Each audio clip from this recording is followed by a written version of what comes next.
شربها. شرب لك انت شو بعمل؟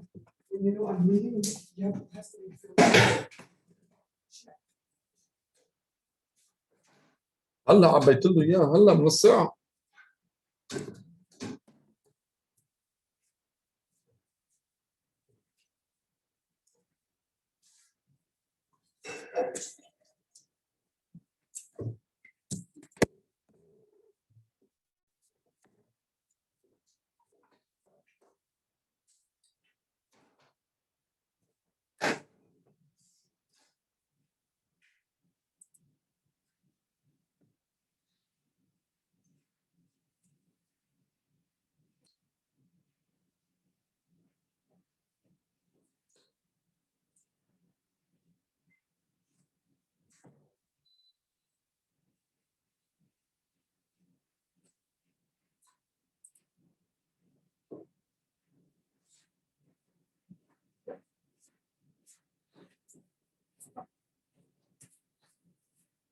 Hello, hello.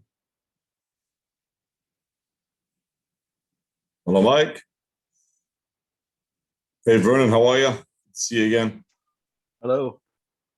Hello, Miguel. All right.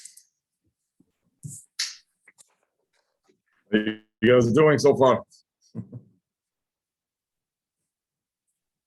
Coaching any volleyball?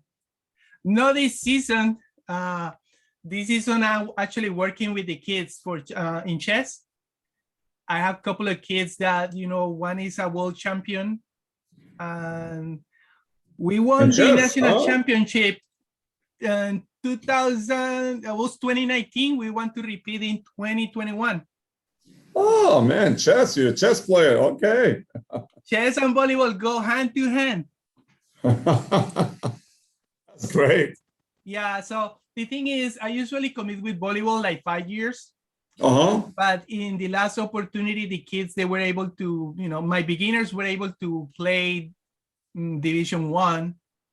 Yeah. Club team. So they don't really need me. You know how college kids are. Of course I do. I coach college kids. So you know how they are. So now they are on their own, and I will focus on my kids. Also, awesome. I want to move to level 5 as professional chess coach. So what I'm doing this year is a requirement. Got it. Yeah. Okay. Well, good luck with it. I try to move both hand to hand. Yeah. Juggle hand. Yeah. I got you. Hey, good luck with everything. Thank you. Thank you for setting up these workshops. They really no problem. Is this your first clinic with us? Oh, it's the second. Second. Yeah, last time I had hair. Yeah. I looks different without hair. And Vicky, is this your first time or second time? Or multiple time? First. Third, you said? My first. Oh, you're first. Welcome. Oh, thank you. You coach club, high school, college? Club here in Florida. In Florida, that's awesome. Okay. So that might be a good timing for the East Coast folks, but I've never had it that late. Yeah, I've never had it. We've always done it like midday, Pacific time. So I'm still playing with the time, trying to figure out what the best time is, but I don't think there's a best time. It's always going to be conflict. So now this is perfect for me. Yeah, I figured. We'll keep playing with it. I know a lot of coaches are probably in season, and I'm assuming, like on the West Coast, they're probably in practice now. So, like I said, so that's all right. Give me one sec. That's probably maybe one of the coaches.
Sorry about that. We'll wait a couple more minutes. It's actually I scheduled an AC, a guy to come clean the AC ducts, but they were supposed to be an hour and a half.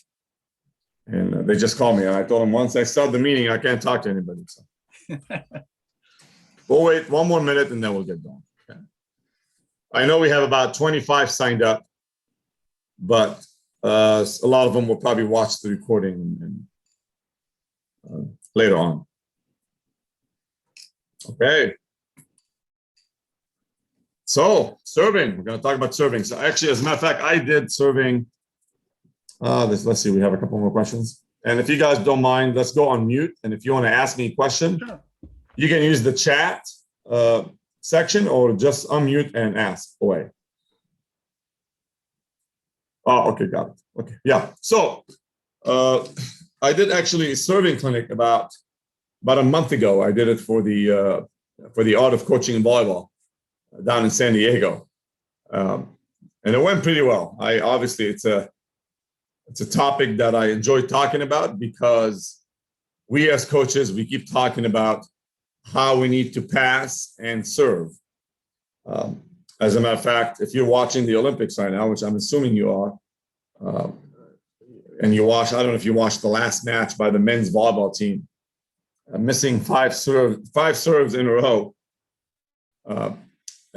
to what is it? Who did they lose to? Argentina, right? Yeah, they lost to Argentina.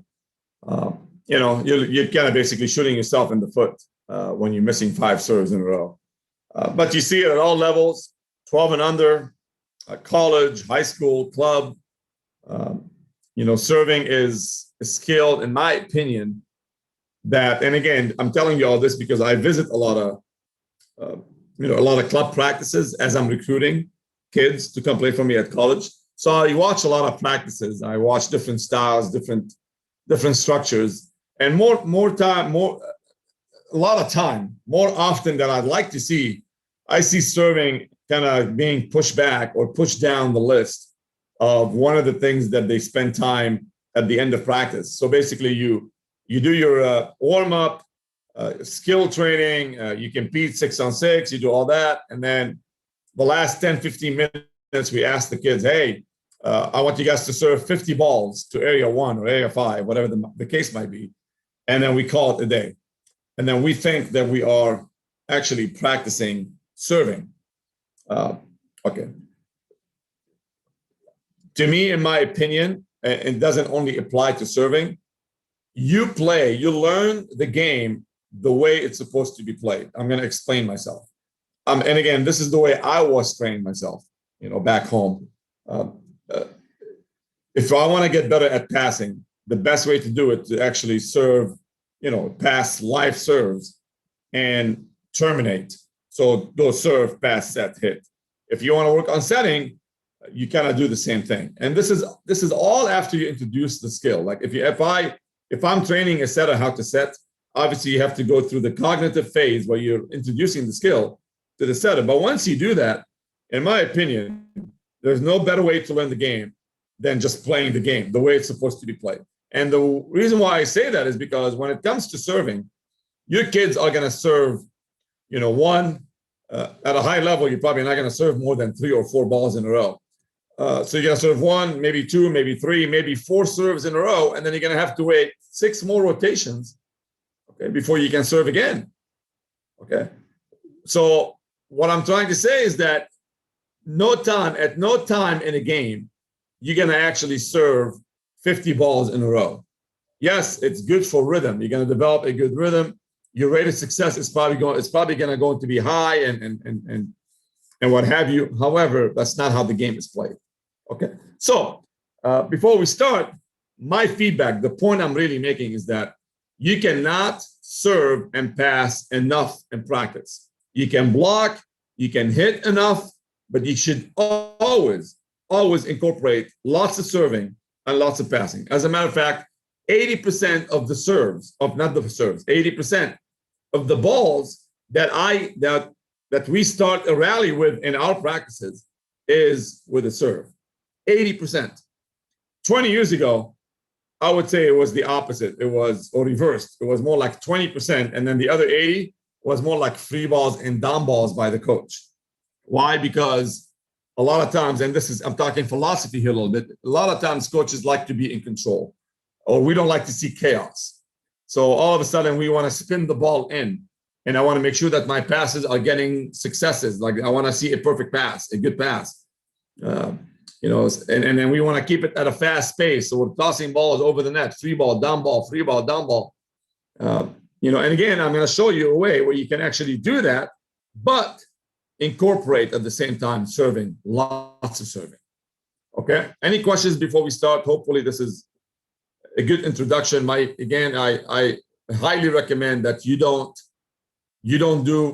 fall for the same mistake that a lot of coaches or young coaches make, which is playing, and then doing serving at the last 5-10 minutes of practice and then call it a day. You're not going to get better at that. Okay. Let me enter one more. Okay. All right. So, and a lot of it, just, you know, a lot of it too, and I'm going to share the handout with you as well, but I have it in there. And a lot of it is time restrictions in the USA. Obviously, if you're watching the Olympics right now, you notice that the middles have to play all the way around, the outside, the opposite. Why the case? I'm going to tell you why, and you probably know why. You only have 6 subs a game in the Olympics versus 12 or 15 in college in the USA. What does that mean? It means if I started the game myself, if I start playing and then I get subbed out, okay, I am done. That's it. The person who goes in has to stay in. You only get 6 subs and you can only go in once. Okay, so, and that's why middles, you know, who play throughout college and club and high school here, and they have a serving specialist or a libero serving for them, when they get to the next level, they don't particularly have no re-entry then. Yeah, you can re-enter. If you start the game, you can re-enter, but you can only re-enter once. But if I'm a sub player and if I go in and then I come out, I'm done. I cannot go back in. But no matter what, you only get 6 total, 6 subs. That's it. Okay, so you have to manage the game. So the point I'm making is that middles, especially middles, they go to the next level and they don't have the serving skill, you know, at a high level, is because they did not do enough serving throughout high school and club, because they had the libero serve for them, they had a DS serve for them. So at the international level, you obviously become an all-around player. You have to, if you want to play, you have to play all 6 rotations. Okay, which I'm a big fan of. Okay, I'm going to introduce the skill of serving. So let me share the screen with you guys. Can you guys see this? I'm going to make it a little bigger. You can see it?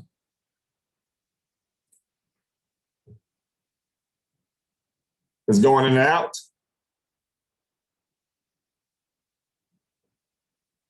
I'm having the same issues again. I don't see it. Okay, so the screen sharing is paused. Let me see if I can maybe. Okay, I'm going to close some of my files if you guys don't mind.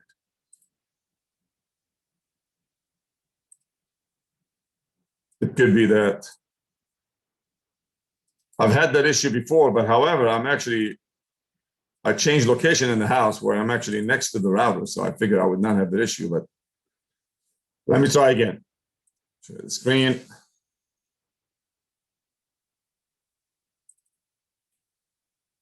No, that's not what I want. Sorry about that. Give me 1 sec. Let me. Okay. Share the screen.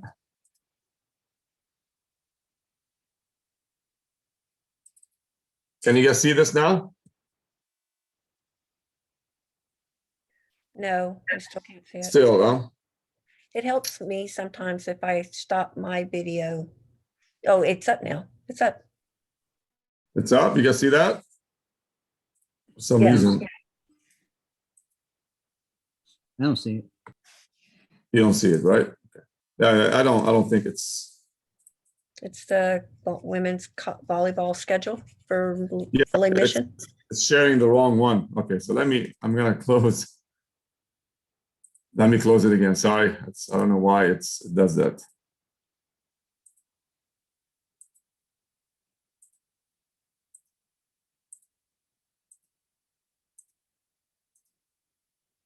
I'm just going to close all the files.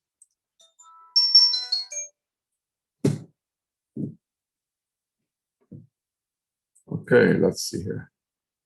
Let me open this.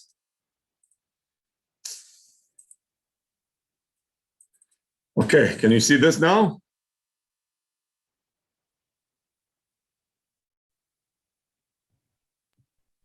I Nope. can't see it.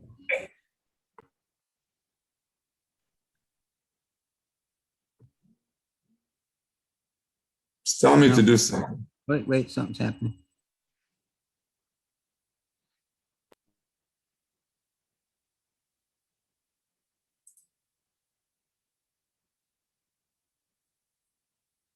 Okay, I'm gonna close this one. Oh yeah. If I lose you guys, I'm gonna log, if you don't mind, I might change channels on the internet if this doesn't work. I don't know why. It's a brand new computer too, so it's not like It looks like it was trying. What I see is yeah, that's like what a I'm gray saying screen. too. Yeah.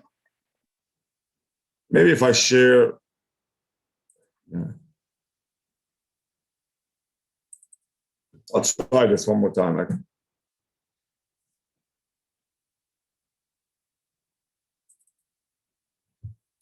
How about now? If not, I'm gonna copy and Yes. paste. Yes. Yes, Yes, that yeah. work? Yes. Yes.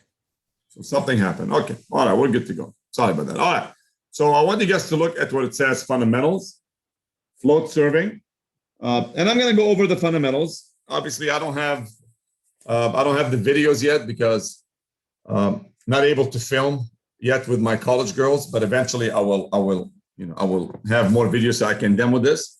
But basically, before I start serving or before I start teaching the skill of serving, I want to make sure that every single kid in the gym is able to do a stand float.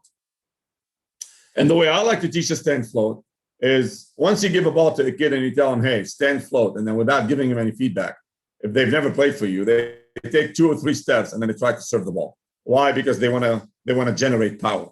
Well, I definitely don't want them to take steps because I believe that a kid who is at least 14 years old is going to have enough power to generate to serve a ball. So I like to stand back on my right foot, or and then I have the left foot pointing forward.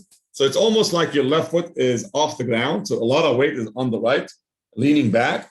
And then I like to toss the ball one and then step into it with the left. So actually I tell the girls that if you toss the ball in front of you, by the time you step with the left, that ball is going to land in front of your left foot. And remember, you're taking a step with the left foot. So I tell them that the toss can only be straight up or slightly forward. So what happens a lot with the young kids is you tell them to throw the ball and the ball goes back. Why? Because it's a natural thing. Like if you tell somebody toss the ball, it's very normal to kind of do this and then bring the ball back to you. So you have to detrain or untrain that and teach them to kind of toss the ball straight up. The ball can only go up or slightly forward. Okay, that's key. All right. So again, you're on the right foot. Okay. I like to take the arm this way. You guys see this here? And I like to go at a 45-degree angle and then drop it. And the reason why I like to do that is because I really like to go one motion from here. So if it's 45 degrees, I'm going to toss the ball right in front of my hitting shoulder. So when you start straight over here, and this is my hitting shoulder, if I want to toss that ball, it has to travel to the right. So what's happening is instead of keeping the skill simple, you're making it more complex. So once again, here, drop, 45 degrees, and now the ball is right in front of my hitting shoulder. And all I have to worry about is tossing the ball straight up or slightly forward. Okay, so if I'm here, I'm gonna go 1 and then step with the left 2. If you guys can see what I'm doing here. Any questions about that? So it's right there in keyword number 1. And the keyword number 2, I call the 1-2 rhythm. So 1 is the toss, step with the left is the rhythm. 1-2 rhythm. Okay? Elbow back. I definitely want to keep my elbow back. I call this, by the way, whether it's serving or hitting, I call it my TP, my throwing position. This is my throwing position. It makes sense because that's how you throw the ball. That's how you throw a football. That's how you throw a baseball. So it's my TP. I want the kids to be here, and I want to make sure that they have the palm facing away, facing the wall behind them. Why? Go ahead and do this. Grab your biceps here, if you don't mind. Just kind of put your other arm here. And I want you guys to turn your hand to face you and then face away. Just do it a couple times and then tell me what you feel. What's happening to the bicep when you turn your hand? It's contracting. Okay. And then when you go away, what's happening? This is way much relaxed. And this is how you get the whipping, action or motion in the serve. So you definitely want the arm to be relaxed. You do not want it to be tight. So I want to make sure that I'm here, back here. Okay. Number 1. Number 2, when my elbow is back here, okay, by going from here to here, I can generate more power. Okay. Why? Because power is directly proportional to distance and obviously speed. Okay. And we're going to talk about that in a sec. Why speed is important when it comes to serving. Okay. Here, I tell the kids, I want this to be firm. I don't want it loose, and I don't want it tense. Just firm.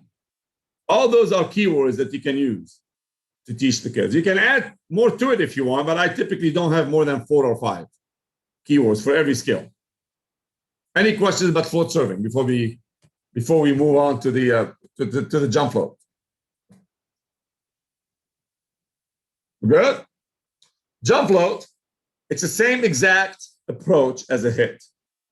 Now, I teach both, or I tell the kids to play with both. Either go single hand toss like this, or you can actually go 2-hand toss. I don't mind the 2-hand toss. It's actually more control if the kids can bring the elbow back soon enough. So either way is fine. Most coaches nowadays in the US, they teach the single hand toss because they want the elbow to start back. I have kids who can do 1 hand, and I have some who can do both. It doesn't matter as long as you end up in your TP, your throwing position. Remember, when you're serving though, jump float, there's no back swing. Your arms don't go back. Once you toss the ball, you go straight into your TP. Okay, and the way I like to teach it is I go 1-2, toss, 1-2. Okay, or if you like to say 1-2-3-4, like the approach, you can say 1-2, toss, 3-4. So you're actually tossing the ball between your second and your third step. And it's the same thing. You want to make sure the ball is high enough, and we make sure the ball is going forward. Typically, players toss the ball low. Why? It's because the elbow, and the same thing applies to jump serving. The elbow does not finish above the shoulder. Okay, if the elbow stays below the shoulder on the toss, more than likely you're going to get a low toss. Okay, so look for these things when you're teaching. Small, bigger, biggest. We're talking about the approach. Slow, faster, fastest. I want to start slow and I want to end up faster. Kind of like you're taking an approach. You want to be more dynamic as you progress into the approach. And then I highlighted 80% mentality. Okay, so what is 80%?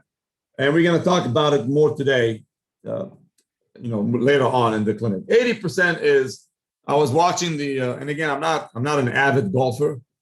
I don't play a lot. As a matter of fact, I haven't played in like 5-6 years. But one day for some reason, I was watching the Golf Channel, and there was this guy teaching another guy how to drive a ball. Okay. And he basically said, look, if your max is 300 yards, let's say, for example, I don't remember the exact numbers. If your max is 300 yards, don't aim for your max. Okay? You want to aim for 80% of your max. And the reason why you want to do that is because you want to stay in control. That's basically what he said. And for some reason, it was kind of like a light bulb for me. I'm like, that's a great concept to apply to the skill of serving. So in my gym, I tell the kids, look, we want to serve 80% speed, you know, and then we kind of go through the feeling. I tell them, look, go for the ace. Just give me your best serve. I said, now try to be 80. Let's tone it down a little bit and go 80%. Okay. So, and then this is what I tell the kids. Excuse me, this is the AC guy calling me again. I told him I can talk to him. Anyway, so this is what I tell them. I'm like, look, go for the ace, your max, and then you know, and then it should be 80% from there. So we try to generate enough speed, okay, that they have a tough serve. I tell them if you're serving below 80, okay, it's more than likely an easy serve. If you're serving over 80, now we go back to what we talked about, is you're going to lose control. You're going to end up with more serving errors than serving the ball inside the court. So 80% to me is the concept I like to use when it comes to speed. Okay. Why speed is important? Because speed kills. All right. And we're going to talk about the objective of serving in a sec. Any questions before I move on to the jump serve, which is the spike serve? We obviously see it more in the men's game, but more women are doing it. Same thing, I think, if you're playing at a high level, they don't let you jump serve unless you can put speed behind the ball.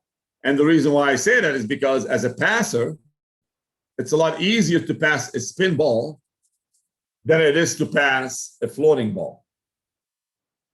Okay. However, it doesn't matter whether it's a spin or floating when you can put speed behind the ball. And that's why the spike serve is effective, because if you can put a lot of speed behind the ball, you know, you can score a lot of aces and you can throw the other team off balance. So typically I have maybe 1 or 2 on my team I like to train to spike serve. Sometimes I make all my players do it at the beginning of the year, just so they can work on the approach and work on their arm swing. It's not going to hurt them. Whether I decide to let them jump serve or not, it doesn't matter. So it's actually a warm-up, you know, concept that I use in my gym. I let everybody jump serve and I kind of go through the footwork. It's the same thing. You can do it 2 ways. You can go right, left, toss, right, left, or you can go right and then toss the ball and then go left, right, left. So obviously with the first one, you go shorter toss. With the second one, you go with a higher toss. Okay. Is this any questions here? You guys understand what I'm saying? On the men's side, you see them throwing the ball, you know, a lot higher. They like to go with take a step, toss the ball, and then they can go left, right, left. But I've seen a lot of effective servers, maybe more on the beach. They like to go right, left, toss, right, left. Okay. Any questions? And then from there, it's just like a spike approach. You go right, left, toss, right, left, or right, toss, left, right, left. You go back swing up to your throwing to your TP, and then you're obviously spiking the serve. Oh, and another thing with the spike serve is you want to make sure that you teach them to do the pre-spin. Like you see what I'm tossing here? The more pre-spin, so if I can get my hand from under the ball, the more pre-spin, the better the spin when you make contact with the ball. You definitely want more spin, especially if you want to go high speed. Why? Because spin means the ball is going to hit the ground or the court a lot sooner. Okay, so again, you want to teach them how to throw the ball. You see that here? The more spin, the better, pre-spin. So as soon as I make contact with that ball, it's going to spin even more. Any questions? We're good? Did this help? All right. Okay. I'll share the screen again and all right. So function of serving. You guys see what I'm at here? Let me actually add these two. You guys see it? I'm going to highlight it in blue. So what is the goal of serving? if you tell the girls we're going to serve so we can score aces, you're making a mistake. The goal is not to serve aces. The goal is to take a team off balance, or what most coaches call it, out of system. I call it off balance. It just makes more sense to me. That's the whole point of serving, is I want to apply pressure on the opponent that I can throw them off balance. The less options I can give them to take at the ball, swings at the ball, okay, the easier it is for our defense and blockers to play that ball. Okay, so that's the number one function of serving. If you get aces along the way, it's gravy. It's just a bonus. That's what I call it. Okay, now once in a while, okay, you're kind of forced to maybe tell a kid, hey, go for the ace. I mean, you know, the score is 24-17, the other team. The only way you're going to win the game is by maybe serving 3-4 aces, so you can get back into it maybe. So in that case, I would tell a kid, hey, go for the ace. Okay, for example, it's a case by case, but for the most part, we're going 80%. Okay, let's move on. Philosophy of serving. Okay, I'm going to highlight all this. I'm going to share my philosophy. This is really, really important. This is what shapes the way you want to train your team. It's ingrained. So we talked about that one already. 80% golf concept mentality with serving. Okay, that's number one. Everybody in the gym has to be able to go 80% speed on the serve. And if they don't, I tell them, more than likely, I'm not going to let you serve, or it's going to be an easy lollipop over the net to the other team, and that's not something we can live with. Okay, so a lot of times it's technical. It just, they don't know how to generate power. They don't know how to go from here to here fast enough to be able to generate power. So we can fix all the technical stuff. That's easy. Okay. Be within 2 feet from the end line. Obviously, foot fault is a mental mistake. We definitely don't want to see somebody stepping on the end line, you know, for a foot fault, a violation. Okay. So I like him to serve about 2 feet behind the end line. That's a big one. So 20, 25 years, maybe 30 years coaching, and we all do it. We've gone to clinics and we hear it all the time that we want to serve to targets. Okay. Okay, I'm going to be a little bit crazy here about it because, I learned over the years that I don't do anything unless it makes sense to me. So let me put it this way. Once I introduce a skill of serving to somebody, let's say I'm teaching a 12 and under player how to serve the ball. Like I said, you got to go through the cognitive phase, show them the toss, all the stuff, all the skills, go over it. But once you go through that phase, the cognitive phase, in my humble opinion, serving to an empty court, I see no value in it. Okay. I don't mind, like I let my girls do it maybe for 2-3 minutes at the beginning of practice so they can warm up. I prefer that they serve and maybe chase the ball as opposed to maybe running or jogging around the gym. But to get better at serving, you're not going to get better by serving to an empty court. All right. And I'm going to tell you why. It's kind of like you're playing darts and you're basically not looking at any particular point on the board and you're taking the thing and you're just throwing it anywhere. And that to me is what serving to an empty court will look like. However, if I tell the person, hey, I want you to hit the bull's eye. Now that person is going from this and they're doing this. And you're gonna stare at it for maybe a few seconds before you throw it. And the same thing needs to happen when it comes to serving. It cannot be here. It has to be here. And then once you serve the ball, then your focus can go here. So what I do is I put, let's say I take this white paper here and I put it on in somewhere in area 1. It can be a mat, like a sheet, maybe a little bit bigger if you want, that's fine, or a sweatshirt, anything that's visual. And I tell the kids, hey, let's see if you can hit the mat. Let's see if you can hit the towel.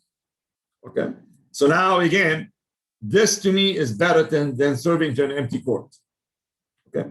As a matter of fact, it's been proven scientifically, where you have two golf players. One goes to the golf course and they hit balls for 1 hour, just straight 1 hour, working on that technique.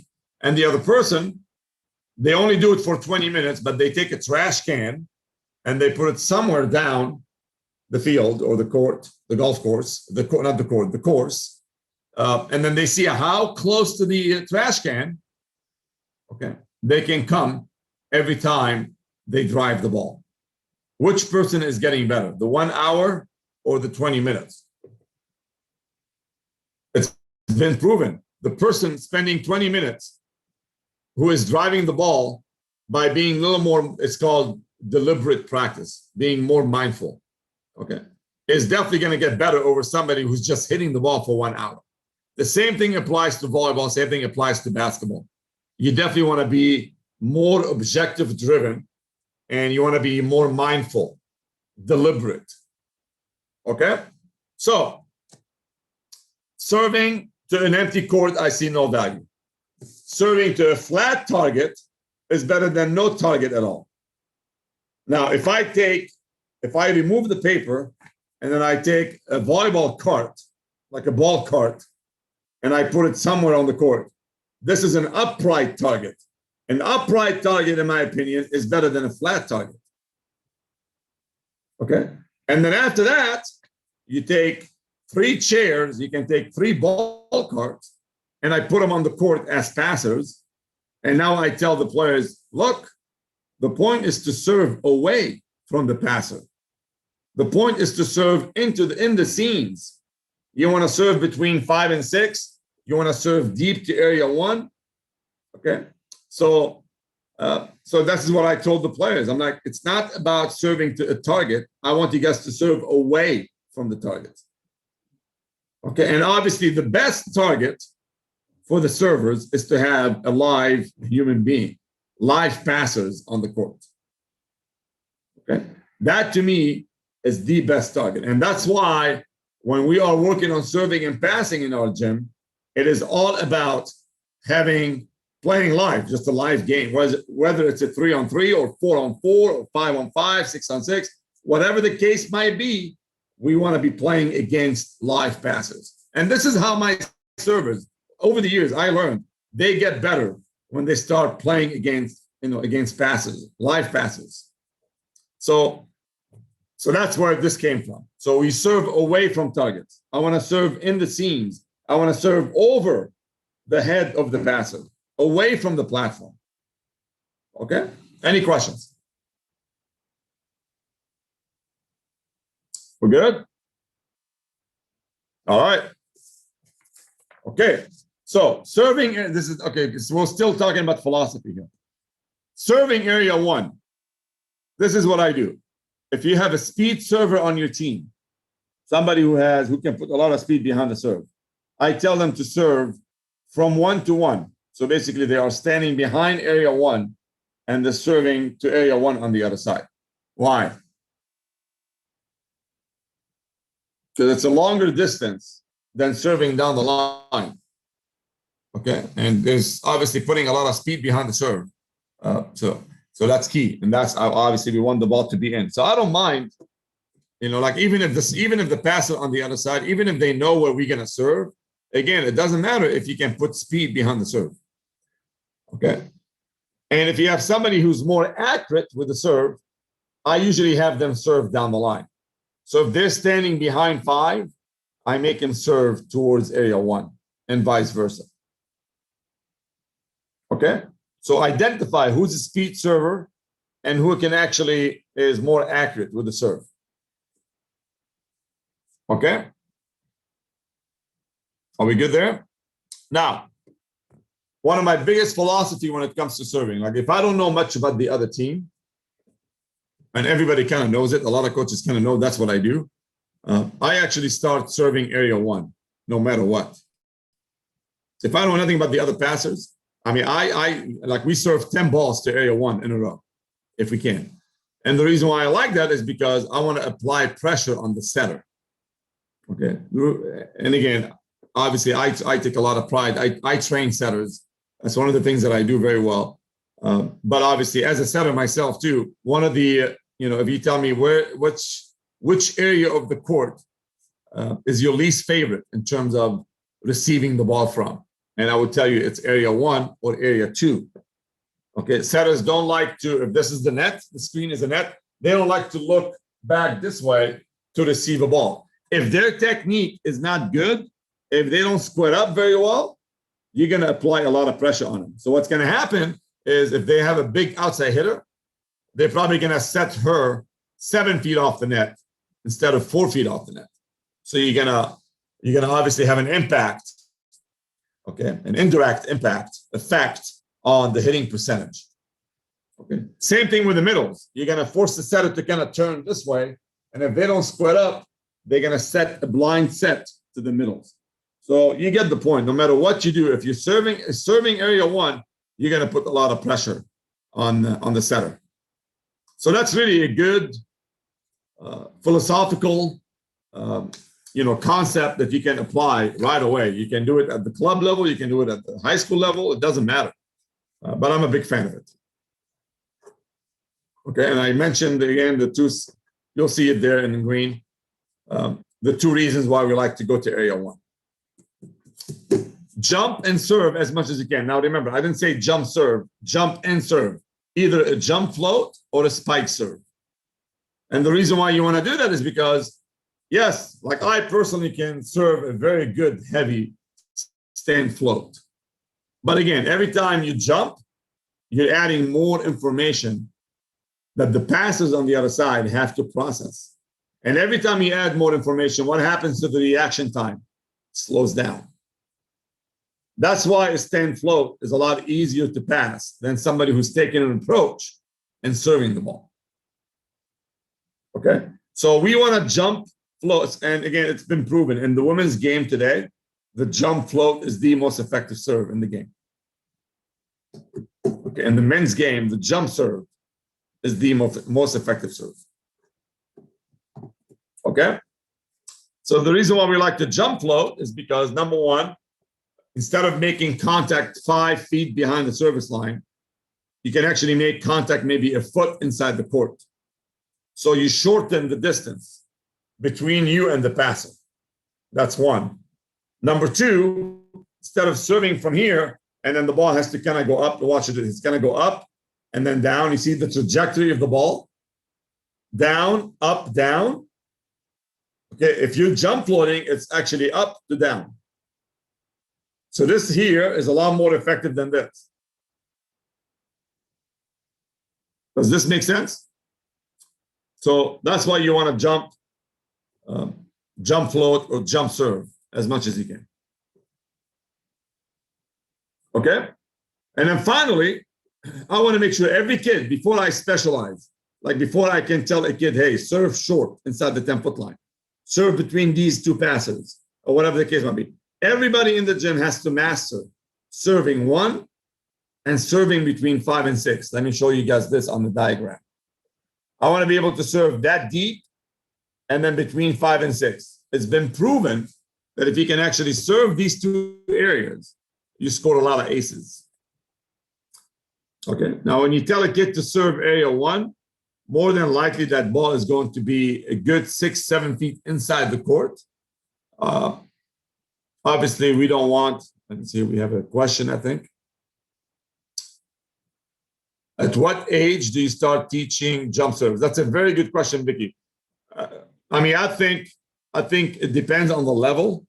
But if I'm coaching a 15 and under team, who are pretty skilled, like, maybe Division I in their region, or playing in a, whatever you guys call it, the power league, I would spend a good hour at the beginning of the year, maybe even more, on teaching the kids, all the kids, how to jump serve. Why? Because I know it's going to help them become better hitters, no matter what. Okay. And then from there, you can tell the person who's got a good toss, a good arm swing, and then maybe you can decide to go with one. So I'll probably do the same thing with a 14 under team. It's going to look ugly at first, but it's okay. That's how they learn. And it's something that they can actually practice on their own in their backyard if they want. So Yeah, I got, to be honest with you, I don't like to put an age limit on any skill that I teach. Like if I'm teaching a 12 and under team, I mean, I would not change much of my philosophies. What I would change is the way I enter the ball, for example. I'll give you a quick one here. If they serve the ball and they miss, I throw the ball in so we can keep playing. Okay, because you expect them to miss more serves.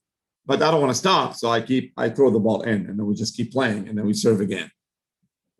Something of this sort. Okay, so I teach swing blocking. Probably maybe for somebody who is 14 and under, I would not teach him the move of swing blocking, but I would teach him the same exact thing when it comes to eye work, footwork, and even hand work, or what I call terminal position. This is called terminal position in my gym. Blocking. Okay. Hopefully I answer your question. But really good that you do that with all the kids. One thing that I do as a warm-up, I make him start on the 10-foot line, and I make him set the ball once. So it's a short set. And then the second one is actually longer. So it's a high ball. And then they take an approach and they hit. So they're starting behind the 10-foot line, but they're setting to themselves. Set, hit. Again, that's another way for them to work on the approach, the arm swing, control. Same idea with the jump swing.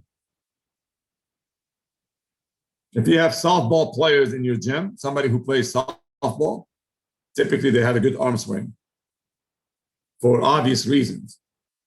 So they're the ones who can be a good project in terms of teaching them how to jump serve. Questions? Okay, and then finally, and this goes back to my point, to the first point I made today, which is serving 50 balls in a row at the end of practice, versus how can I make my girls serve and make it as game-like as possible. So in my gym, like even if I'm playing 6-on-6, and let's say we're doing rotation one is where your setter is back row, and she has to serve all the balls. As a matter of fact, every time we're playing 6-on-6, in my gym, everybody in the back row, all three players, right back, middle back, and left back, they each have to serve 3 balls. Okay, 3 balls in a row. Before they serve the last one, okay, let's say, Vicky, you're the next server. I'm gonna say, hey, Vicky, you're next. And then I serve the ball. So this way, Vicky knows that as soon as the ball is dead, and then again, it'll make more sense when I talk about how we play, how we enter the balls. It's called a series of balls. So Vicky knows that she's going to be the next server. So we're not wasting time trying to figure out who the next server is. So everybody has to serve 3. Everybody in the back row. It doesn't matter what rotation. Everybody in the back row. And then later on in the season, if I feel like my setter needs more reps, then I say, hey, she's the only person who's going to be serving, or you and one more person. So I get a little more specific based on the needs. Okay. But everybody in the gym from now until the end of the year, it doesn't change. It's the same exact thing. Everybody said. Now you're going to ask me why. And just so you know, yeah, like you can ask me why all the time. I don't do anything in my gym unless I know why I'm doing it. This is something that I learned over the years, as opposed to, showing up to a clinic and seeing, an All-American Hall of Famer, John Dunning running a clinic, and all of a sudden he does a drill that I like, and I want to apply it in my gym, but it doesn't work as well.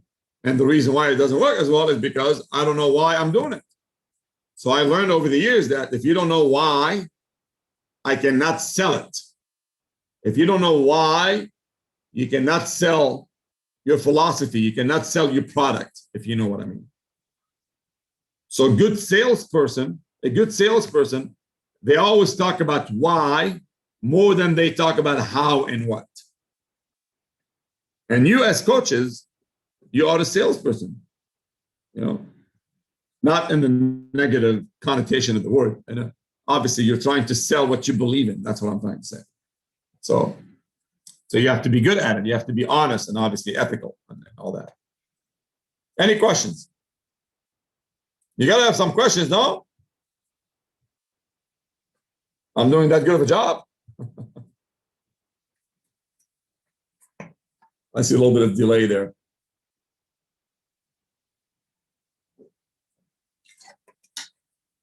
All right. We're good? Okay, let's move on.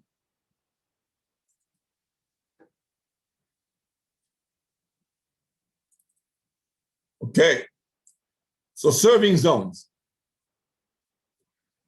All right, so we got, most players, they believe that it's only 6 areas. In my gym, it's 9.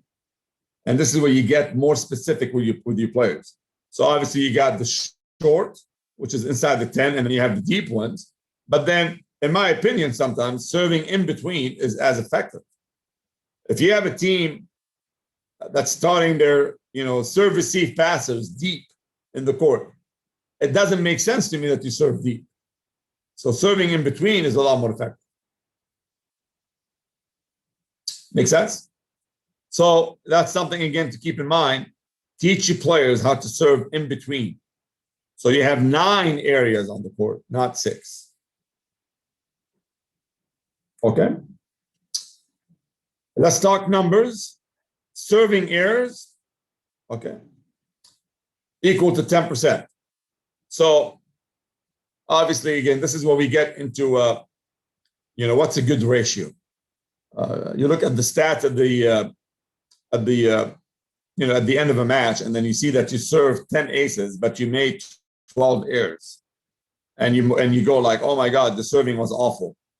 The 12 errors negated the 10 aces. And just so you know, the aces to serve receive errors, not serve receive, to the service errors ratio is not a good indicator of whether you won or you lost the match. It is in some cases. I'm not going to bore you with the numbers, but it's not more often than not, it's not a good indicator. So you can't just look at your aces and how many times you missed the serve as an indicator, because you have to remember that there's the stats that are in between. So when I stat my servers, I do it the same way as I do it with the passers. If I serve the ball and the other team passes a 3, a perfect pass, then the server is going to get a 1. If I serve the ball and the other team passes a 1, I'm going to give my server a 3, a score of 3. So you stat it the same way, but obviously reversed.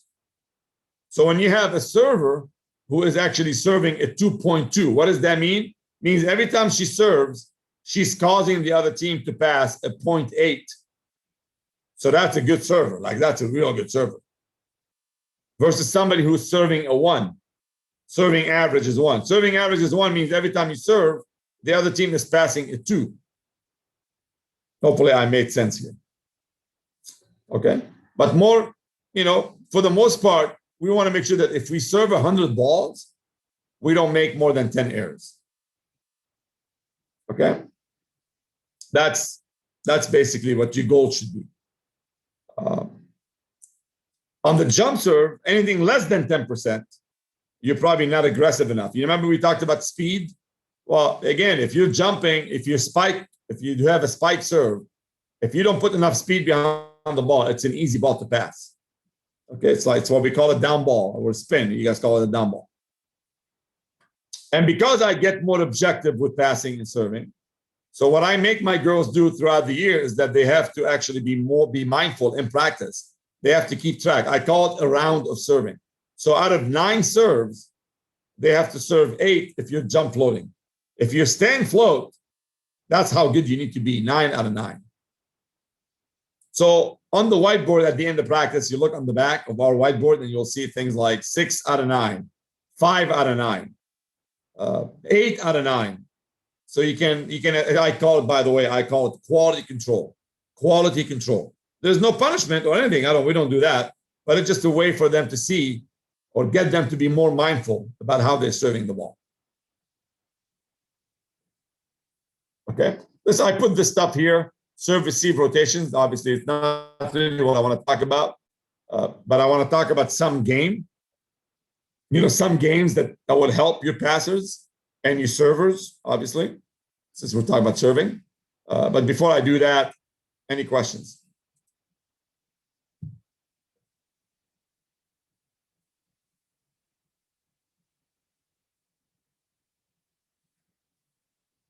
No? It's all good so far? Okay.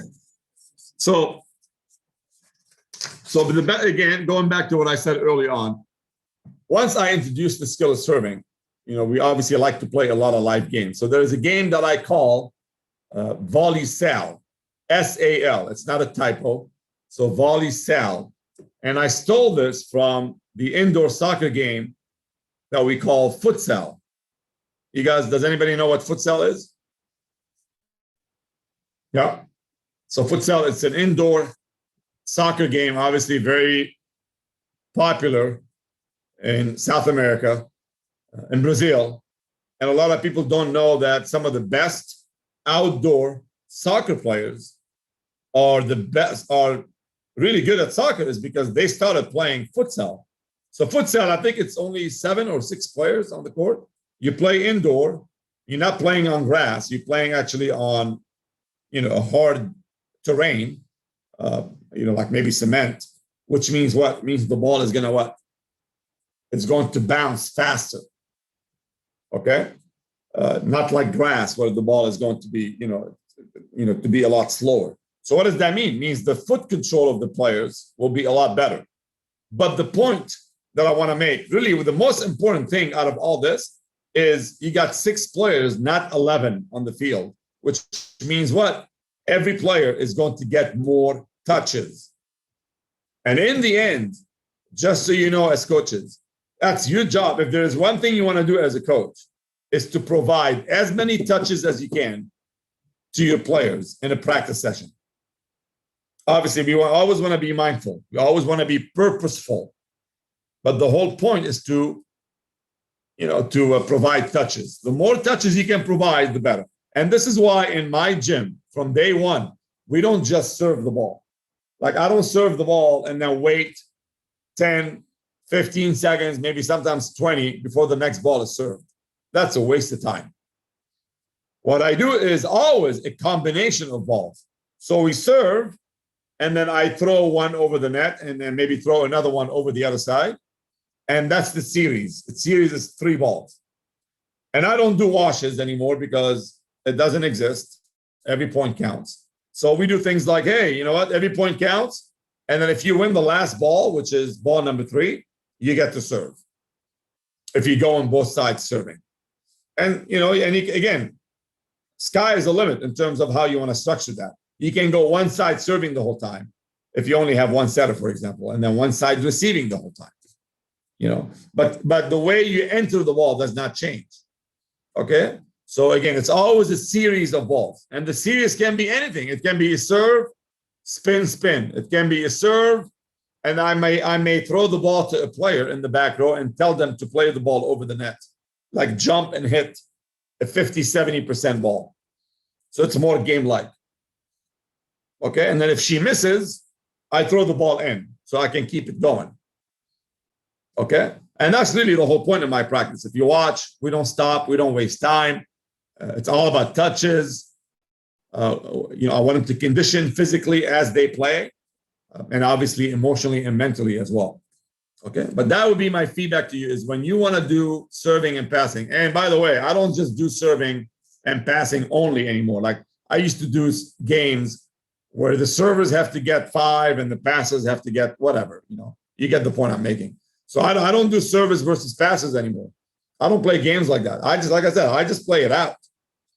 Okay, but I can do things like, hey, if you miss 2 serves in a row, the other team gets a bonus, for example. If you get an ace to area 1, you get a bonus. Whatever it is that you want to emphasize, you do it in the scoring to get the players to be more mindful. But again, like I said, I'm a believer that the more you play over the net and the more you play the game the way it's supposed to be played, the better. So artificial training to me is something that I don't believe in. I don't do it. What is artificial training? Going on a box and hitting at my players' serves. What else? Asking my players to pass 20 balls in a row. I mean, you don't need to pass 20 balls in a row in the game of volleyball. You don't need to. That's not the way the game is played. So things like that. Like I said, I just play the game the way it's supposed to be played. I don't make my players run from one corner to the next to pursue a ball. That's just in my opinion, it's not game-like. Like, yeah, I mean, it happens, less than 1% of the time where they have to pursue a ball that long. But where in the game of volleyball do you have somebody go from one corner to the next to pick up a ball? So what's more game-like is taking 2 steps and digging in the ball. That to me is more game-like. So that's the key. I know I kept using the word game-like, but that's a big believer in that. I mean, I've done it with all my teams, and we tend to outplay opponents sometimes. That if you do the comparison on paper, pound for pound, probably have more talent. But I think my teams are more battle tested because we just train the way the game is supposed to be played. Questions?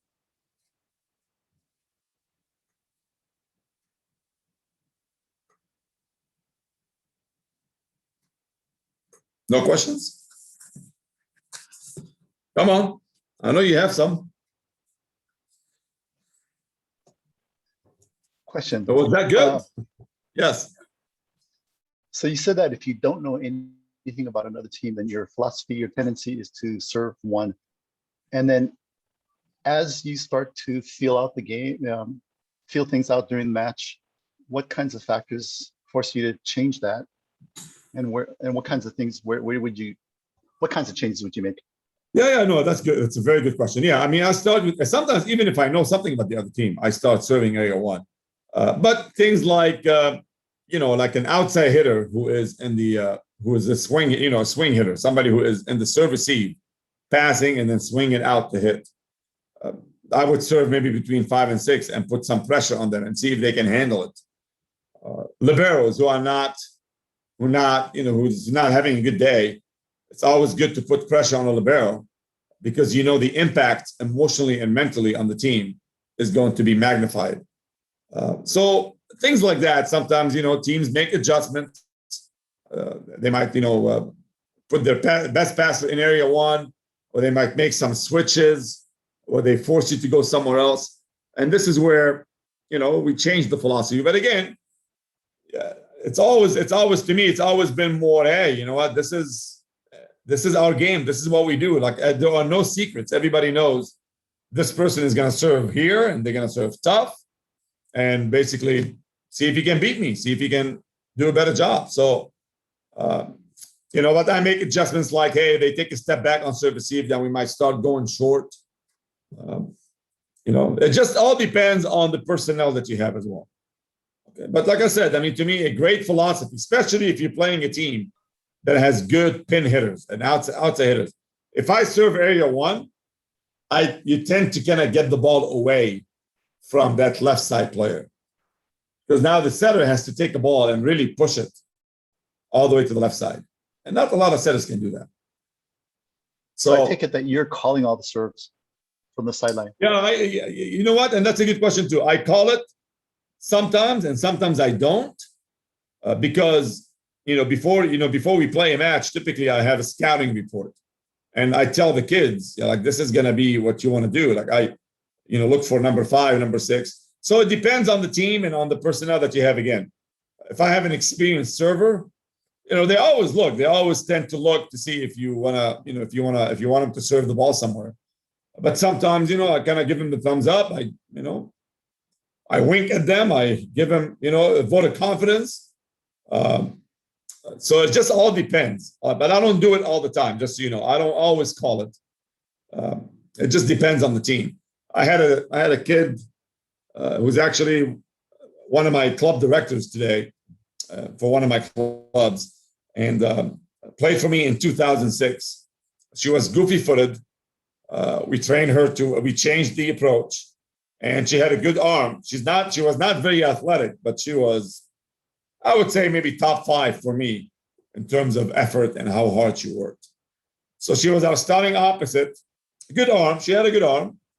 And like I said, I taught her how to jump serve, and we're playing a game to go to the state tournament for the first time ever in school history back in 2006. We're playing a game against Cerritos College, and I remember the gym was packed, and it was back then it was games to 30 points, not 25, so it was longer. And the whole night she was off. Her serving was off, and a couple times I asked her to stay down, and the games were very close, tight, 30-27, 30-28. It went to 5, and all the way down to the wire. Here we go. We find ourselves up 14-13, and I still remember the day like it was yesterday. 14-13, and guess what? She's running to the back to serve, and I can see the look on her face, like, oh my God, what am I going to do now? It's 14-13, and again she looked at me, and I looked at her. I said, I want you to jump serve. I said, you jump serving. I said, you've been training for 2 years to get to that point, and you're going to jump serve. And she tossed the ball, served the ball, and boom, ace to area 5. And we won the game. And I think that day she had more than 10 errors, just jump serving. But I didn't change. Like I said, I just kind of went with the moment. I felt it was the right thing to do. And still today, we talk about it. But yeah, I mean, the point I'm making, not to show off here, but I'm a big believer that you apply pressure by serving tough. You want to serve tough. And again, if you're asking your kids to serve tough, you have to be tolerant of the mistakes. Okay? So that to me is important. Good, Vernon?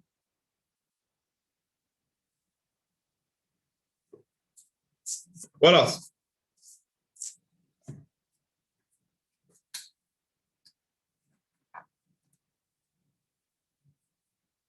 Yeah, we're good.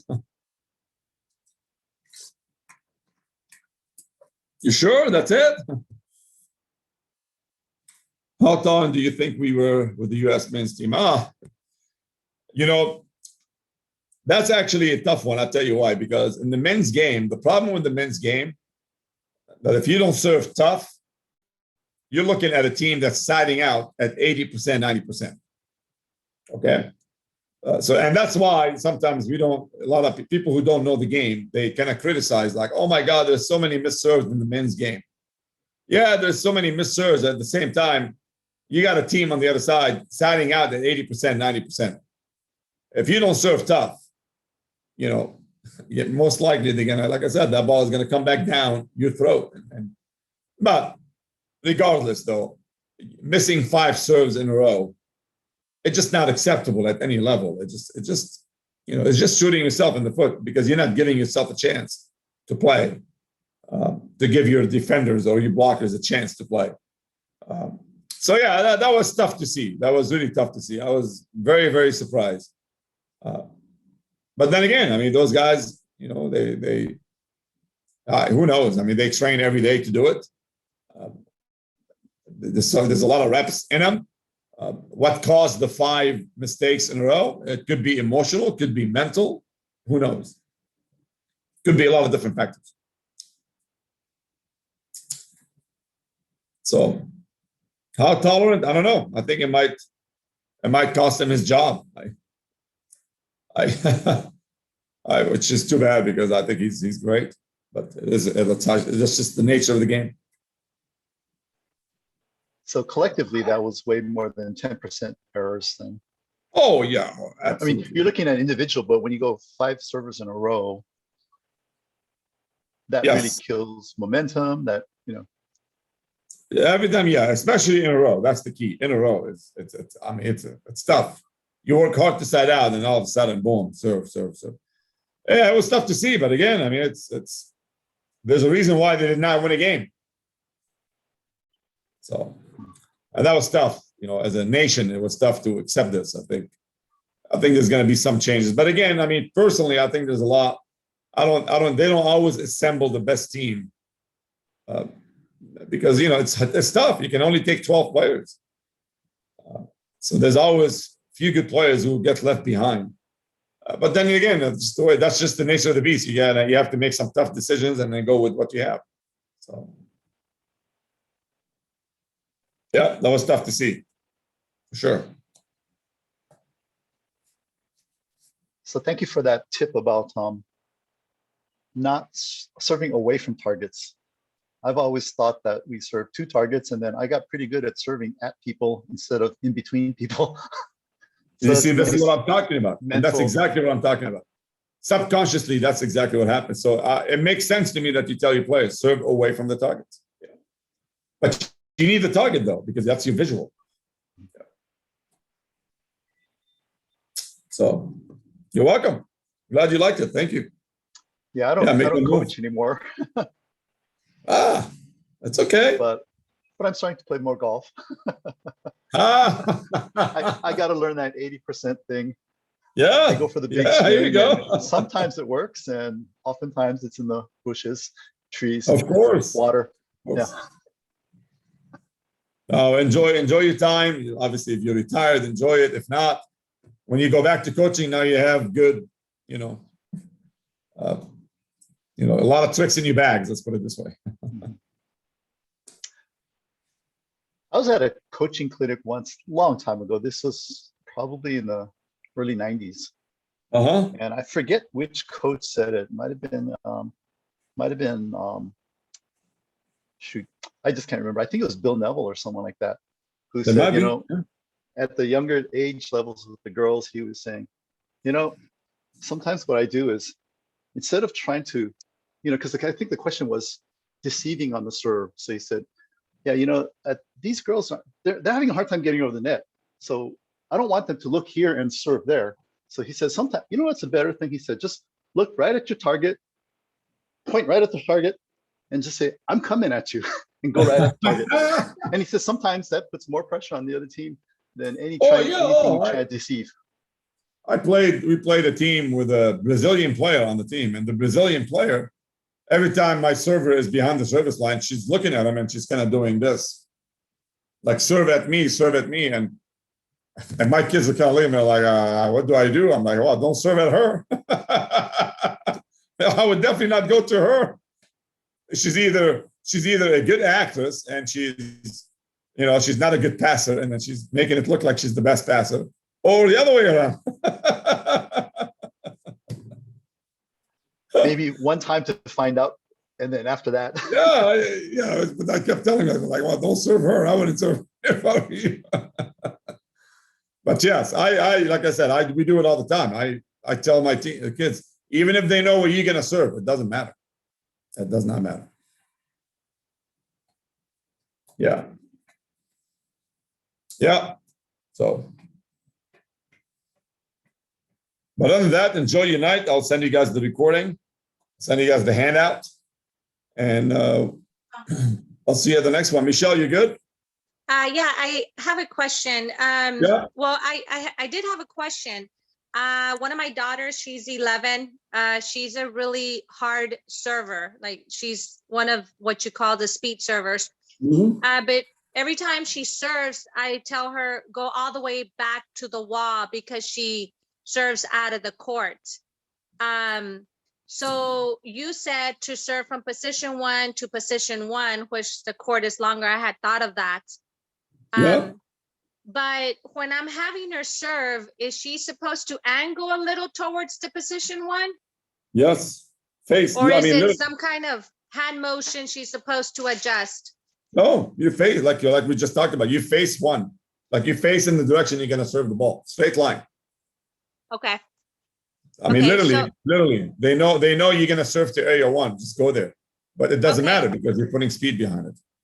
Okay, I'm having her do jump serves just because that's probably the only way she gets them in, because she's not a heavy hitter when she jump serves, as opposed to standing and serving. Yeah, you want her to jump float for sure. That's a better way to do it for sure. Absolutely. Oh, okay. All right. Thank you. You're welcome. Yep. So I'll send you guys the recording. I'll send you guys the handout. And like I said, you can always reach out to me if you have more questions. And I'll see you guys in maybe 2 weeks from now. Well, I that have, sounds great. Thank you for sharing your expertise. You're welcome. Yeah, Thank you. I mean, it applies to chess, everything that you said. That's awesome. Serving is like when you have the white pieces. So when we Yes. have the white pieces, we have to get the advantage. Exactly. And when Exactly. we're passing, we have to neutralize that having the black pieces. Of course. Exactly. And also when you're coaching kids and I ask them to play sharp, they're gonna make mistakes. Yes. So they're gonna be aggressive, sometimes over aggressive, they're gonna lose Yes. games. But I have to stick with them because the parents are gonna be, oh, you can play a little bit more conservative. Tell your players the worst mistake they can make in practice is be afraid to make a mistake. Yeah, That's it. Simple. yeah, definitely. Because you play the way you practice. Yeah, exactly. Thank you very much. I You're appreciate welcome, it. you Thank guys. you, Take Bernard. care. Thank you, Michelle. Thank you. Bye. Enjoy your welcome. night, you guys. Bye-bye. Bye. So real quickly, I heard Yeah. one coach told me that for serving, if you have movement, placement, or velocity, then two of those things you have a good serve. And if you get three of those things, then you have a pretty awesome serve. Yeah. What do you think about that? I was trying to figure out. Well, that's what we talked about, the control and speed. That's what he's talking about. Like to me, I can teach control. Huh? The movement part is what confuses me. Or the movement, I think he's talking maybe about how the ball floats. I think how much the ball is moving in the air. That's obviously that can be a very effective serve. But again, I can teach somebody to be a better control server. But speed to me is number one. Like speed kills. Like if I have a hitter in my gym, first thing I would teach him is generate power, and then I can teach him how to be more in control. But power is key because that's what's going to get you kills. So do you ever mess with so like on a spike serve, it's mostly topspin, right? Do you ever mess with putting a little bit of top side to make it like a baseball curveball or something like that? Yeah, Or is that too kind of out there? Yeah, like you talk about, like what's her name, the setter from the national team. What's her name? The Penn State setter. She was famous for that. She actually had a serve. She's the lefty. She had a serve where she basically a nasty serve. The one that came in the last game? Yeah, the one that came in, the second, the reserve. Yeah, so she actually did a good job. She does that side spin where the ball kind of curves this way. It was real effective in college, but it's something that she practiced herself, I think, and she just got better at it. I mean, why not? But again, the key, it's not because she's doing this. The key is speed. She has a lot of speed behind the serve. Yeah. Hey, have a good night. All right. You guys take care of yourself. Thank you. Bye. Bye. Bye-bye.